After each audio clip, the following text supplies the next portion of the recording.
So what does it actually mean to be made in the image of God? And structurally speaking, what exactly are you made of? Today, we're going to unpack the ultimate human blueprint.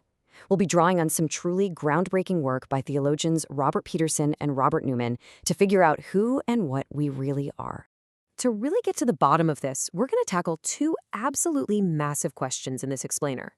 First up, what does the imago Dei, the image of God, actually look like when you're just, living your everyday life? And second, what are we actually built from? Are we just walking meat suits, or is there something more going on under the hood? Here's our roadmap for the discussion. We're going to hit pictures of the divine, synthesizing the image, the constitution of humanity, and then we'll wrap things up with the intermediate state. All right, let's jump right into part one, pictures of the divine, looking specifically at Robert C. Newman's analogies. Okay, let's dive into this. There's this brilliantly simple proposal by theologian Robert C. Newman. He basically argues that if you want to understand the image of God, you just need to look at the analogies God uses for himself in the Bible.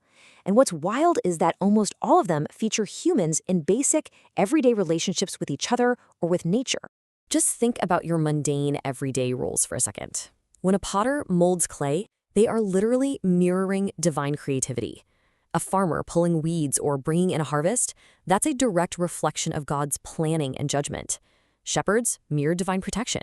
Kings mirror authority, and parents mirror intimate covenant love.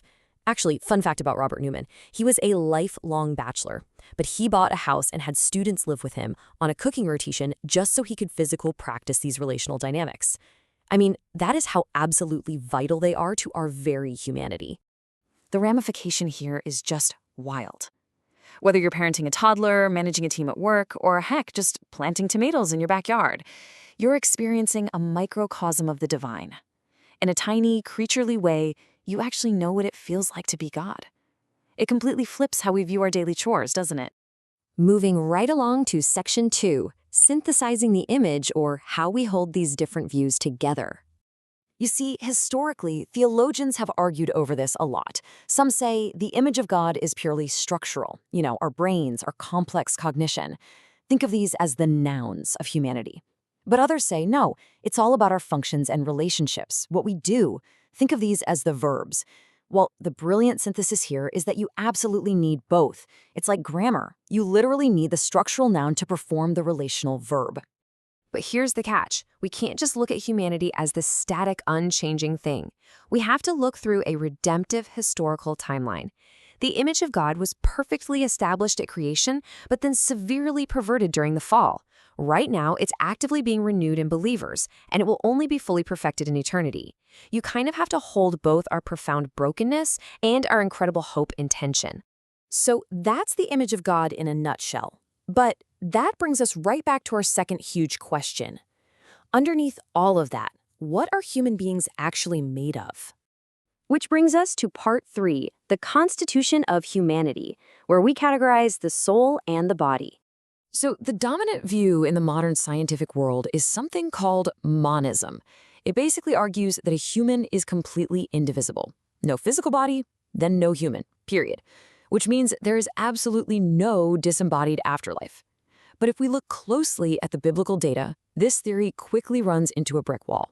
So if we're not going with monism, what are the other options? Well, historically, some folks argued for trichotomy, splitting humans into 3 distinct parts: a physical body, a soul for emotions, and then a totally separate spirit for God consciousness. But the much more widely held view today is dichotomy.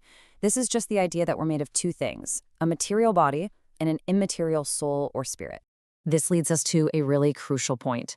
The sweet spot that most modern theologians land on is a specific form of dichotomy called conditional unity. It means we are fundamentally designed to be a unified package, body and soul working seamlessly together as one. Death causes this abnormal, temporary ripping apart of that unity where the soul lives on without the body. But that separated, ghostly state, that is for sure not how we were designed to exist forever. And that brings us to our fourth and final section, the intermediate state, that mysterious gap between death and resurrection. Now, how do we know for sure that monism misses the mark and this intermediate state is actually a real thing? Just look at what Christ promised the thief on the cross. Today, you will be with me in paradise. I mean, think about it. Both of their physical bodies were about to die and remain right there on Earth. Therefore, there has to be an immaterial part of us that survives death and immediately enters the presence of God. The Apostle Paul echoed this exact same expectation. He explicitly stated his desire was to depart and be with Christ, for that is far better. He fully expected that when his physical body eventually decayed, his immaterial self wouldn't just vanish into thin air. No, it would go directly to be with the Lord. So we can actually map our existence into 3 distinct stages. Think of it like a good, better, best progression. Right now, living in a physical body and knowing Christ is good. The intermediate state, where your body is gone but your soul is with the Lord, is better, simply because sin is completely gone. But it's still an incomplete, unnatural state. The absolute peak of human destiny, the best, is the final state, being risen from the dead and glorified physical bodies.